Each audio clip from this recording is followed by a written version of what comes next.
श्री रामकृष्ण देव के उपदेश वचनामृत पृष्ठ क्रमांक 186 परिच्छेद 30 सुरेंद्र के मकान पर अन्नपूर्णा पूजा के उत्सव में अहंकार, स्वाधीन इच्छा अथवा ईश्वर इच्छा, साधु संग। सुरेंद्र के घर के आंगन में श्री रामकृष्ण सभा को आलोकित कर बैठे हुए हैं। शाम के 6 बजे होंगे। आंगन से पूर्व की ओर दालान के भीतर देवी प्रतिमा प्रतिष्ठित है। माता के पाद पद्मों में जवा और बिल्व पत्र तथा गले में फूलों की माला शोभायमान है। माता दालान को आलोकित करके बैठी हुई हैं। आज अन्नपूर्णा देवी की पूजा है। चैत्र शुक्ला अष्टमी 15 अप्रैल 1883, दिन रविवार। सुरेंद्र माता की पूजा कर रहे हैं, इसीलिए निमंत्रण देकर श्री रामकृष्ण को ले आए हैं। श्री रामकृष्ण भक्तों के साथ आए हैं।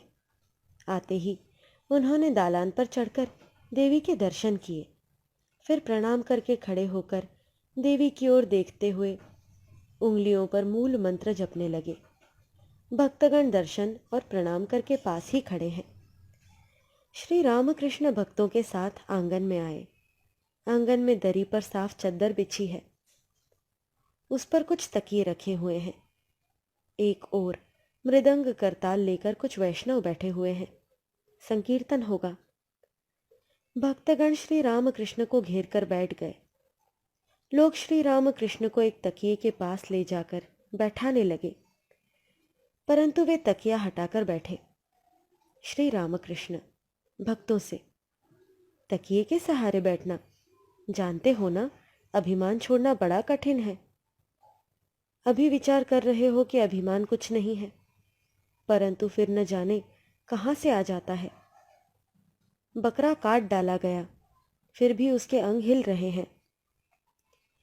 स्वप्न में डर गए हो, आंखें खुल गई, बिल्कुल सचेत हो गए, फिर भी छाती धड़क रही है। अभिमान ठीक ऐसा ही है, हटा देने पर भी न जाने कहाँ से आ जाता है। बस आदमी मुंह फुलाकर कहने लगता है, मेरा आदर नहीं किया। केदार।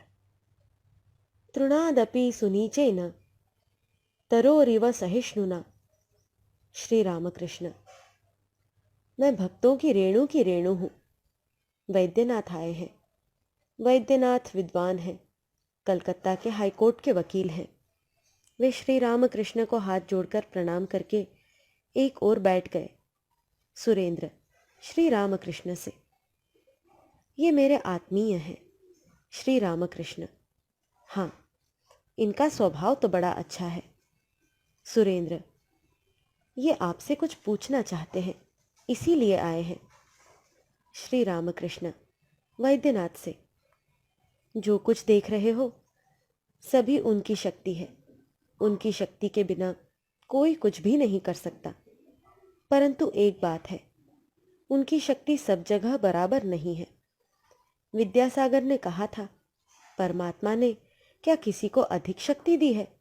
मैंने कहा, शक्ति अगर अधिक न देते तो तुम्हें हम लोग देखने क्यों आते? तुम्हारे 2 सींग थोड़े ना हैं। अंत में यही ठहरा कि विभू रूप से सर्वभूतों में ईश्वर है, केवल शक्ति का भेद है। वैद्यनाथ। महाराज, मुझे एक संदेह है। यह जो फ्री विल अर्थात स्वाधीन इच्छा की बात होती है, कहते हैं कि हम इच्छा करें तो अच्छा काम भी कर सकते हैं और बुरा भी। क्या यह सच है? क्या हम सचमुच स्वाधीन हैं? श्री रामकृष्ण। सभी ईश्वर के अधीन हैं, उन्हीं की लीला है।